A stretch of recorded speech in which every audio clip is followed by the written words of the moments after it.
আসসালামু আলাইকুম। প্রিয় দর্শক, অন্য মঞ্চের আলোচনায় আজ আমাদের অতিথি হিসেবে আছেন স্বরাষ্ট্রমন্ত্রী সালাউদ্দিন একেবারে পরিষ্কার করে দিয়েছেন ঘটনাটা। এটা আর ঢাকঢাক গুড়গুড়ের জায়গায় নেই। সরকার আওয়ামী লীগকে চিরতরে ব্যান করতে যাচ্ছে, নিষিদ্ধ করতে যাচ্ছে। আমরা দেখলাম চীন মৈত্রী সম্মেলন কেন্দ্রে বিএনপির যে জুলাই পন্থীরা আছেন তাদের একটা অনুষ্ঠানে, যেখানে প্রধানমন্ত্রী তারেক রহমান উপস্থিত ছিলেন। সেখানে আমাদের স্বরাষ্ট্রমন্ত্রী, যাকে অনেকেই অনেকটা ভারপ্রাপ্ত প্রধানমন্ত্রী হিসেবে মনে করে থাকেন, তিনি খুব পরিষ্কার করে বলেছেন। এবং কি বলেছেন কথাটা একটু শুনে আসা যাক প্রথমে। আওয়ামী লীগের রাজনৈতিক পতন হয়েছে, আওয়ামী লীগের রাজনৈতিকভাবে নিপাত হয়েছে, নির্মূল হয়েছে, দাফন হয়ে গেছে দিল্লিতে। সেই আওয়ামী লীগ বাংলাদেশে আর কোনোদিন রাজনীতি করতে পারবে না। রাজনৈতিক দল হিসাবে আওয়ামী লীগের বিচার দাবি করেছি আমরা, আপনারা দাবি করেছেন, তদন্ত পরিচালিত হচ্ছে। ইনশাআল্লাহ খুব শিগগির রাজনৈতিক দল হিসেবে সেই রাজনৈতিক দলকে বিচারের কাঠগড়ায় নিয়ে যাওয়া হবে। সংবিধানের 47 আর্টিকেল অনুসারে আইন সংশোধন করা হয়েছে, সন্ত্রাস বিরোধী আইনে আছে, আইসিটি অ্যাক্টে আছে, রাজনৈতিক দলের সংগঠনের বিচার করা যাবে।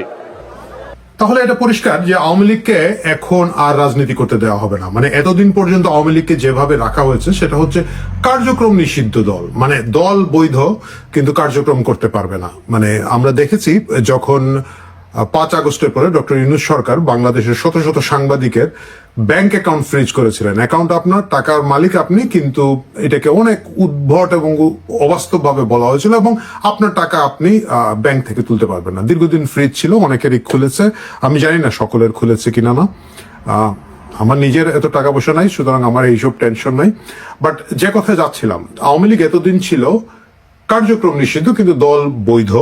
একটা উদ্ভট অবস্থা। কিন্তু এখন যে জিনিসটাতে আমরা দেখতে পাচ্ছি যাচ্ছে, যেটা হচ্ছে আন্তর্জাতিক ট্রাইব্যুনালে এখানের মধ্যে আওয়ামী লীগকে দল হিসাবে বিচার করা হবে। এই অপশনটা ছিল, এই অপশনটা আইনটা সংশোধন করা হয়েছিল যাতে করে যুদ্ধাপরাধী সংগঠন হিসাবে জামাতেকে এবং অন্যান্য যুদ্ধাপরাধী যে রাজনৈতিক দল এবং সংগঠনগুলো ছিল তাদেরকে বিচার করা যায়। ইতিহাসের ট্র্যাজেডি হচ্ছে আওয়ামী লীগ এই আইনটা কখনো ব্যবহার করে নাই। যদিও সিভিল সোসাইটির পক্ষ থেকে, সাধারণ জনগণের পক্ষ থেকে একটা জোর দাবি ছিল, কিন্তু এজ ইউজুয়াল আওয়ামী লীগের সমন্বয়ের ভালোবাসার তিরিতির রাজনীতির কারণে জামাতে ইসলামকে তারা ব্যান করে নাই। বরং তারা একেবারে আগস্ট মাসে এসে জুলাইয়ের চূড়ান্ত মুহূর্তে জামাত ইসলামকে ব্যান করে একটা হাস্যকর পরিস্থিতি তৈরি করেছিল।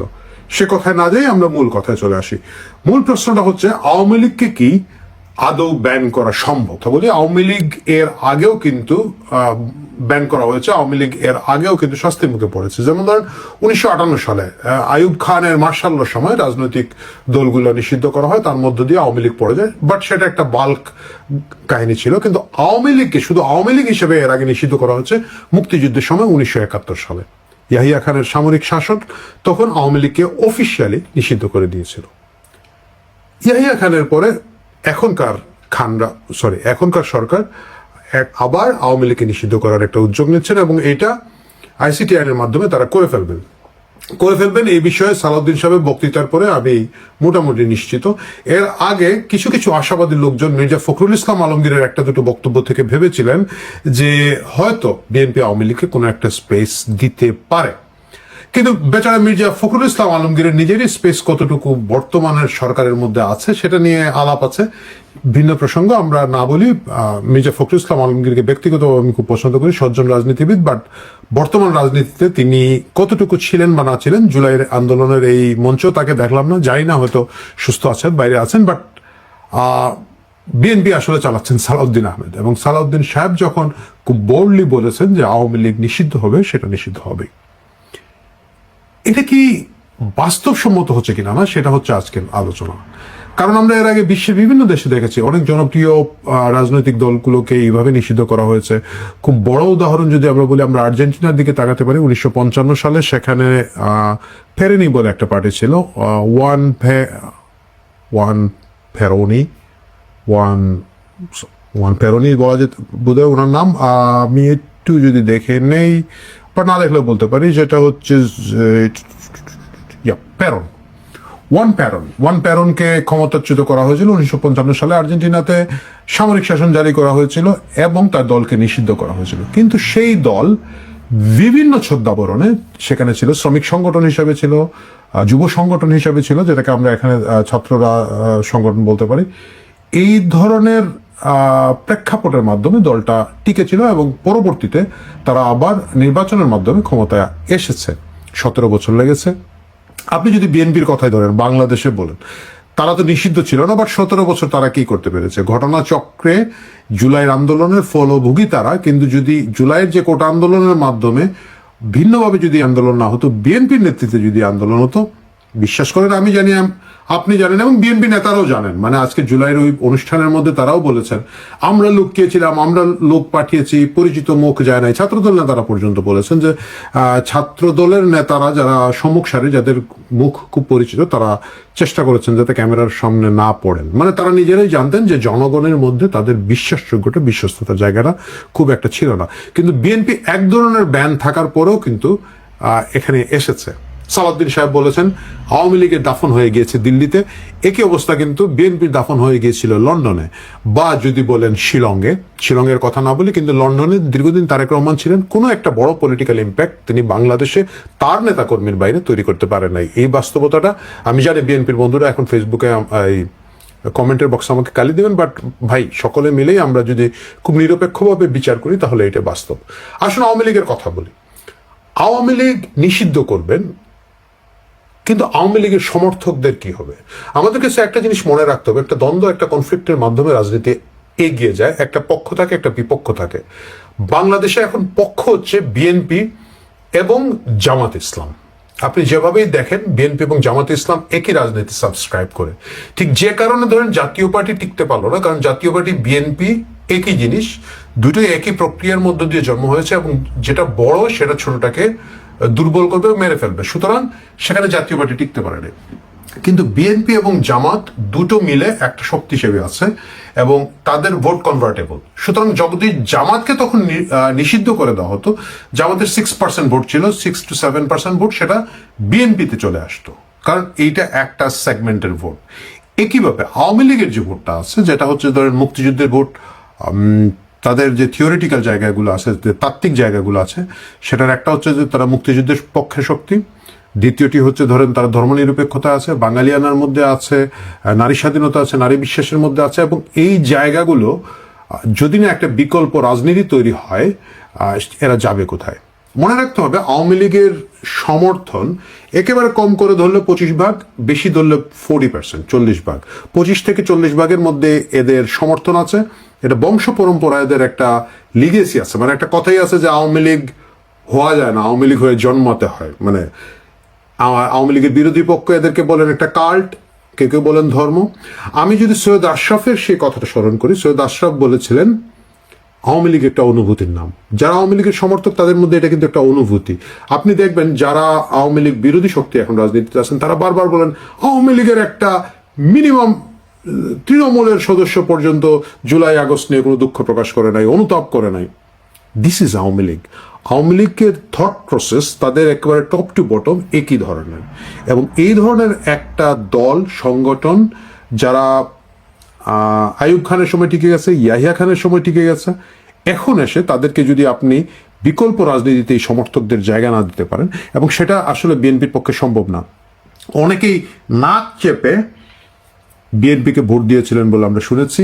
তারা আশা করেছিলেন যে ওকে জামাতের চেয়ে বেটার, সেটা আমিও মানি, এবং তারা আশা করেছিলেন যে বিএনপি একটা লিবারেল দল হিসাবে, একটা প্রোগ্রেসিভ দল হিসাবে তা আবার একটা ইমার্জ করবে। এই ধরনের একটা ভাইব তারা কিন্তু নির্বাচনের আগে দিয়েছিলেন। কিন্তু বাস্তবতা হচ্ছে বিএনপি জামাতের সাথে খুবই কাছাকাছি একই ধরনের রাজনীতি করে থাকে। আমি আজকে জুলাই অনুষ্ঠানের কথাই যদি বলি, আপনি জুলাইয়ের অনুষ্ঠানে আমি দেখলাম প্রায় 3.5 ঘন্টার একটা অনুষ্ঠানে জামাত তাও মঞ্চের নিচে কিছু নারী টারি রেখেছিল, আমরা দেখেছি কিছুদিন আগে 11 দলের নামে। বিএনপির কিন্তু মঞ্চে কোনো নারী ছিলেন না, এবং বিএনপি একজনকে মাত্র, আমি যতটুকু দেখেছি 3.5 ঘন্টার প্রোগ্রামে, একজন মাত্র শহীদের মাকে বক্তৃতা দিয়েছেন। বাকি পুরোটাই কিন্তু একটা পুরুষতান্ত্রিক অনুষ্ঠান ছিল, এবং যাকে দেওয়া হয়েছে তার আগে কিন্তু উপস্থাপকে বলছিলেন জুলাই আগস্টে কিন্তু নারীরাও নেমে এসেছিলেন তাদের ভাইদেরকে রক্ষা করতে, সন্তানদেরকে রক্ষা করতে, খাবার দিয়েছেন, পানি দিয়েছেন। অ্যাবসলিউটলি ফলস কথা। জুলাইতে যে পুরুষরা বিশেষ করে ছাত্ররা, তরুণ সমাজের কথা যদি বলি, যেভাবে আন্দোলনে নেমেছিলেন একই স্পিরিটে একইভাবে আমরা দেখেছি বিশ্ববিদ্যালয়গুলোর, বিশেষ করে প্রাইভেট বিশ্ববিদ্যালয়ের শিক্ষার্থীরা তখন অনেক সোচ্চার ছিলেন। তারা, সেই নারীরাও কিন্তু একইভাবে অংশ নিয়েছেন এবং তাদের কিন্তু আইকনিক ছবি আছে।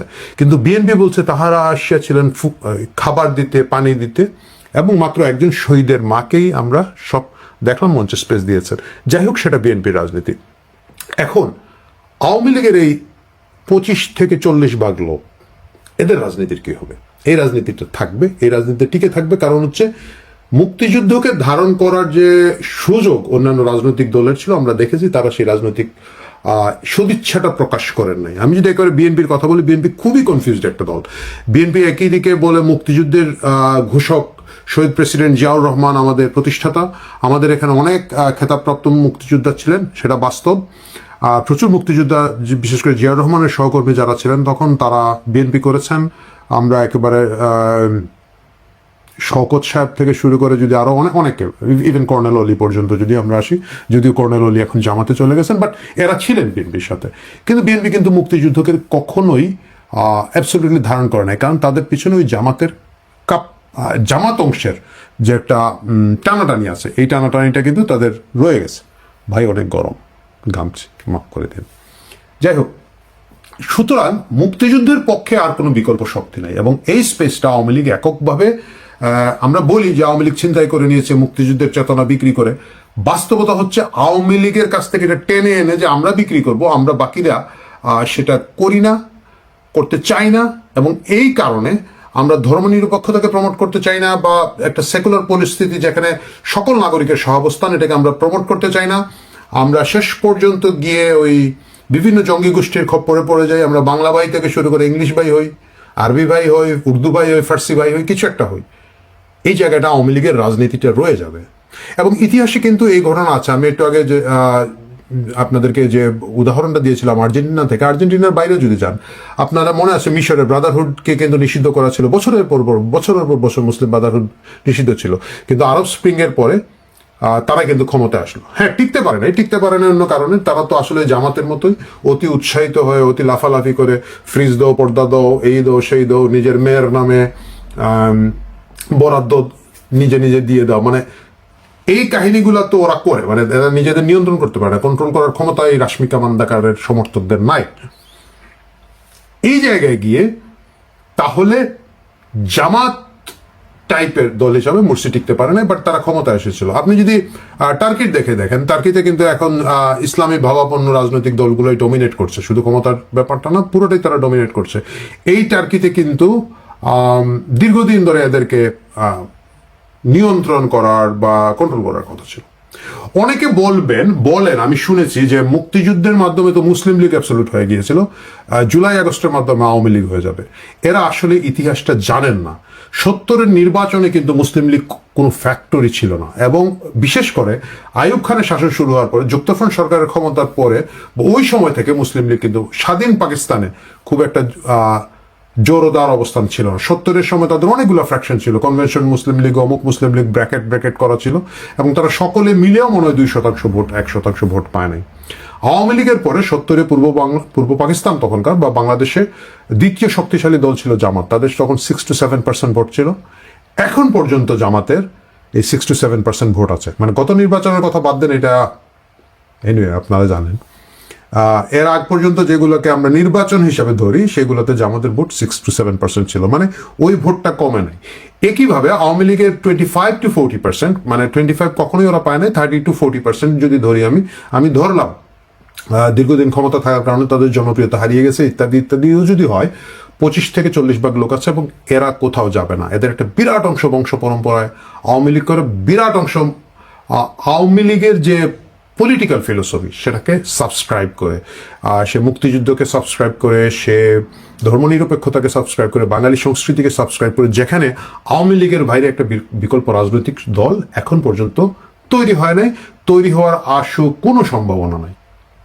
বরঞ্চ ওই ধরনের কোনো কথা যারা আওয়ামী লীগের বাইরে থেকে বলতে চায়, এদেরকে দমিয়ে রাখার জন্য জামাত এবং তার ছোট জামাত বিচি জামাত যেগুলো আছে সবাই মিলে এগুলাকে দোসর, এগুলাকে স্বৈরাচার, ফেসিবাদ ইত্যাদি বলে দমিয়ে রাখার চেষ্টা করবে।